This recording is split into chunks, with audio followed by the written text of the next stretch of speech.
సముద్రంలో ఉయ్యాల జంపాలంటే ఎలా ఉంటుంది? అలలపై ఉయ్యాల ఊగితే ఎలా ఉంటుంది? విశాఖ ఆర్కే బీచ్ లో ఆ సరికొత్త అనుభూతి అందుబాటులోకి రానే వచ్చింది. టూరిస్టులను రారమ్మని ఆహ్వానిస్తుంది కూడా.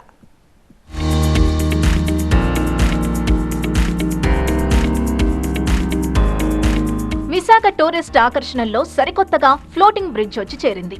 ఇది సరికొత్త టూరిస్ట్ డెస్టినేషన్ గా మారింది. తీరం నుంచి 100 మీటర్ల లోపల వరకు దీన్ని ఏర్పాటు చేశారు. ఈ ఫ్లోటింగ్ బ్రిడ్జ్ ఎక్కి సందడి చేస్తున్నారు పర్యాటకులు. 1.2 కోట్ల ఖర్చుతో దీన్ని నిర్మించారు. విశాఖ బీచ్ లో ఈ ఫ్లోటింగ్ బ్రిడ్జ్ ను వైసీపీ ఎంపీ వైవి సుబ్బారెడ్డి, మంత్రి గుడివాడ అమర్నాథ్ ప్రారంభించారు. విశాఖను మరింత సుందరంగా తీర్చిదిద్దుతామన్నారు వైవి సుబ్బారెడ్డి. తీరం వెంబడి అనేక ప్రాంతాల్ని పర్యాటకంగా అభివృద్ధి చేస్తున్నామని తెలిపారు. దేశంలోనే 3వ కేంద్రంగా ఈ ఫ్లోటింగ్ బ్రిడ్జ్ విశాఖలో ఏర్పాటు చేసినందువల్ల ఇది పర్యాటకులకి ఎంతో ఆకర్షణీయంగా ఉంటుంది. విశాఖ నగరంపై మా ప్రభుత్వం అభివృద్ధిపై ప్రత్యేక దృష్టి పెట్టే కార్యక్రమం చేస్తున్నాం.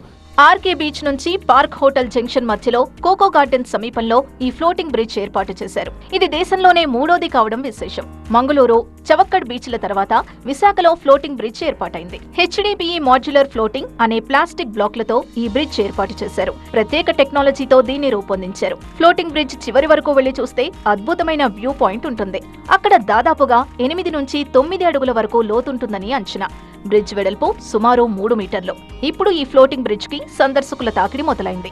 ఫ్లోటింగ్ బ్రిడ్జ్ చూడటానికని వచ్చాము. ఈ ఫ్లోటింగ్ బ్రిడ్జ్ చాలా కొత్తగా అనిపించింది. మేము థాయిలాండ్ లో అది ఎక్కాము, కానీ మన వైజాగ్ లో ఇక్కడ ఇంత అందుబాటులో రావడం అనేది చాలా బాగుంది. ఈ ఫ్లోటింగ్ బ్రిడ్జ్ ని అధికారి నిరంతరం పర్యవేక్షిస్తారు. పర్యాటకులు వంతెనపైకి వెళ్లినప్పుడు అటు ఇటు 2 బోట్లతో గజ ఈతగాళ్లు రక్షణ కల్పిస్తారు.